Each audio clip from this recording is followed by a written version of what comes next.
magandang umaga mga master. So dumating na yung parcel natin, in-order natin yung fishing rod sa Shopee. So mag-unboxing tayo ngayon.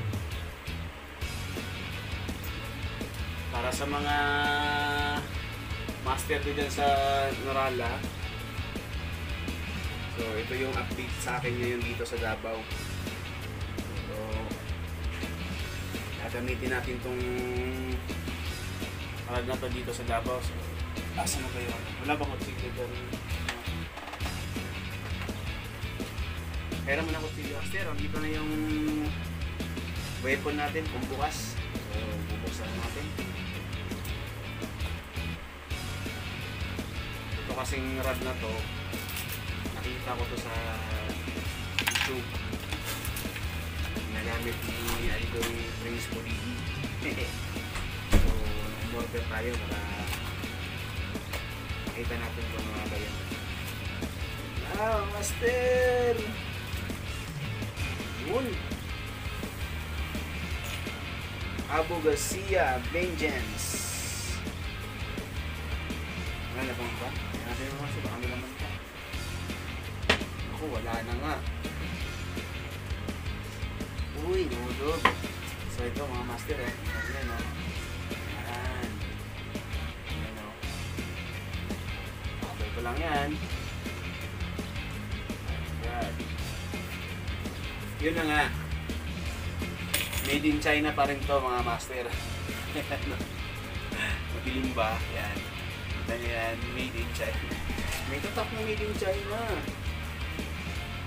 So ito, meron silang free na hook.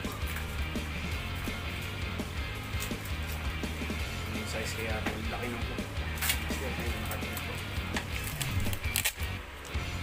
May free hook siya. Laki ng hook. Ewan ko kung anong size to. So ayan o. Ganyan. Ganyan yung free hook niya. So, saan natin ito mga master. Tignan na natin kung ano to. Oh. So sa ngayon, ito lang muna yung in-order ko. Rod na muna. Kasi kinulang ako sa budget. Wala pa tong reel.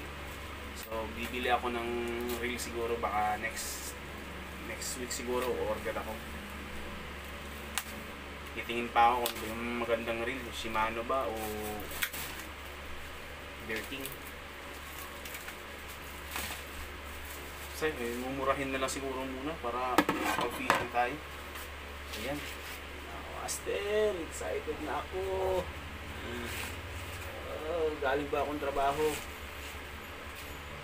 So, hindi ako nakapag-hintay. Nag-bihis lang ako, tsaka buksan ko rin agad. Iyan. Ganda ng kabel mga master. Oops. Yun o. Wow. Ang lupit mga master. Yan. May tatak pa. Yan o. Abu Garcia. Bali. Yan o. Ganda talaga master. Yan. Kita niyo yan? Yan. So may ano siya. Vengeance microplayer. So ano siya, S632UL ultralight, pH length 6 inches and tapos ang line niya nasa 0.6 to 1 lure weight. Ang maximum lure weight niya is 10 to 28 grams mga master. Yan. Maganda to pang shore casting. So nakita ko to kay ano, kay Master Prince Poligi. Yan natin yung isa pa. Ito talaga yung hintay ko talaga mga master. Ayun o. Kita nyo naman yun, gano'ng kanipis yan. Napakanipis. Napakalupit. God, yan. Kita nyo yan. Tignan nyo no. Yun yung tip niya o. Ayan. Nipis niya no. lupit nito mga master. Mulaan. So, ano siya? Parang halo. Ay, hindi. Baliktad pala yung ano niya mga master. Yung ibang rod, yung mga local, andito yung malaki niya. Para ito lang yung ipapasok. Dito, yung dulo, dito yung papasok yung pinaka-base nitong rod. Dito. Anong lupit mga master? Ganda. Yan. Hindi. Hindi to mga master. Yan o. Durability niya. Wow, ganda ng pagkaan. Power to mga master. So ito na yung pinaka ano ko na rod ngayon. Pinaka mahal. So yan mga master.